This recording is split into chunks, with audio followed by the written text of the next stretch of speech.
Most people think they know World War II rations.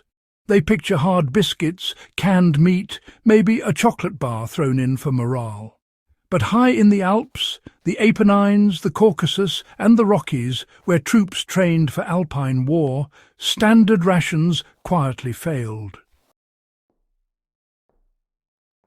Cold killed appetites, altitude crushed endurance, and frozen tins became useless bricks.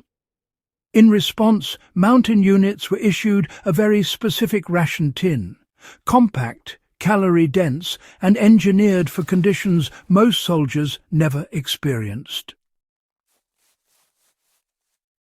Today, even serious history buffs often overlook it, yet it represents one of the smartest survival food designs of the entire war. What made mountain warfare demand a different kind of ration? Mountain troops burned calories at a terrifying rate. Climbing with weapons and packs at altitude, well, it can actually double your energy expenditure, all while suppressing hunger at the same time. Regular field rations, you see, were bulky, water-heavy, and just far too slow to prepare in those biting sub-zero winds. Worse still, many foods froze solid and, frankly, stayed that way. Armies quickly learned that feeding mountain troops was not about comfort at all, but rather about keeping bodies moving, hands functional, and minds alert. The ration tin issued to mountain units had to be light, compact, fast to eat, and usable without cooking. The ration tin that quietly solved multiple survival problems at once. The most distinctive example is the Allied mountain ration introduced in 1943, along with comparable German Gebirgsjäger tins. Unlike standard rations, these were not meant to provide variety. They were designed to deliver pure function. Inside the tin were tightly packed items chosen for energy density rather than taste. High-fat meat spreads, concentrated cheese, compressed biscuits, chocolate fortified with fat, sugar blocks, and every now and then a bit of dried fruit or soup powder. Everything inside could be eaten cold, even when it was partially frozen, and, well, nothing required utensils. Why fat mattered more than protein or bulk calories? One of the least understood aspects of this ration tin is its emphasis on fat. In cold environments, fat delivers more than twice the calories per gram compared to carbohydrates or protein. Mountain ration designers leaned into this hard. Meat pastes were deliberately greasy. Chocolate was closer to modern high-fat emergency bars than candy. Even cheese selections favoured dense alpine styles that resisted spoilage and freezing. Soldiers often complained about greasiness, but, the data was clear. Those eating these rations stayed warmer longer and recovered faster during rest periods. How the tin itself was part of the survival system. The container was not an afterthought. The tin was shallow, rectangular, and designed to fit easily into packs or pockets without wasting space. It could be opened with gloves on, which was a critical detail often missed in popular retellings. Once empty, the tin doubled as a cooking vessel, a grease tray, or even a snow-melting container. Mountain troops frequently used it to melt snow for water by placing it near a stove or, well, an engine heat source. Some units even used the reflective inner surface as a signalling aid in emergencies.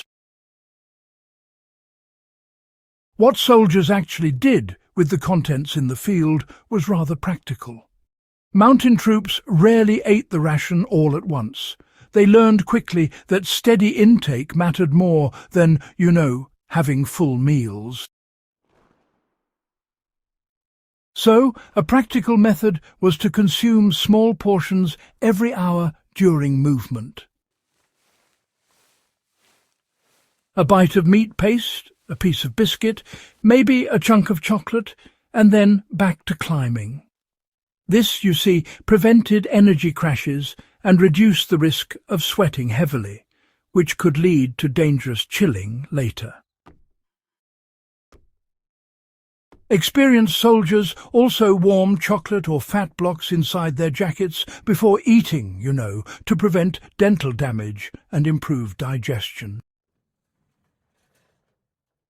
So, why did this ration tin succeed where others, simply failed? The real genius of the mountain ration tin was, honestly, its restraint. There were absolutely no unnecessary items, no wasted packaging, and none of those morale extras that just added weight without any real function. Every single thing inside had to serve more than one purpose, whether it was food, fuel, warmth, or just plain utility.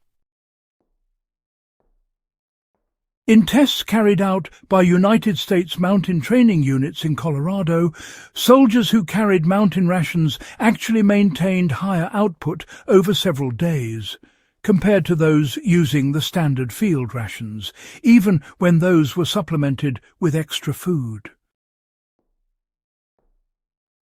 German mountain units reported similar results during prolonged operations in snowbound terrain. How modern survivalists can apply these lessons directly. If you're building a cold-weather emergency food kit, the mountain ration tin offers a blueprint.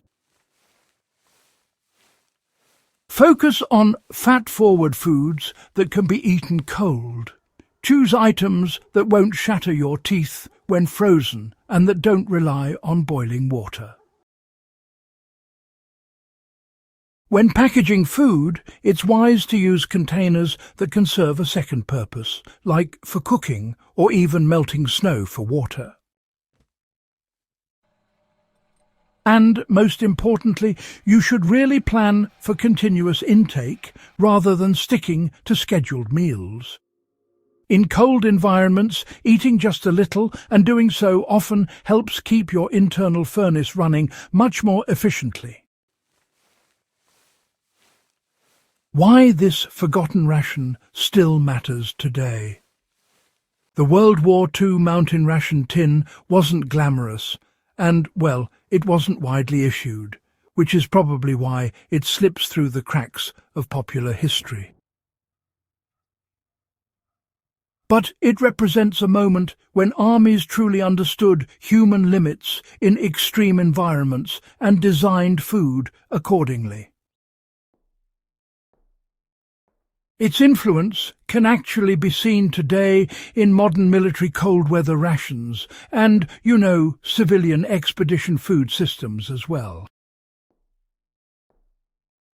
If you value deep-cut history like this and want more stories that go beyond the surface, do consider subscribing to the channel, share this episode with fellow enthusiasts, and help keep these overlooked lessons alive.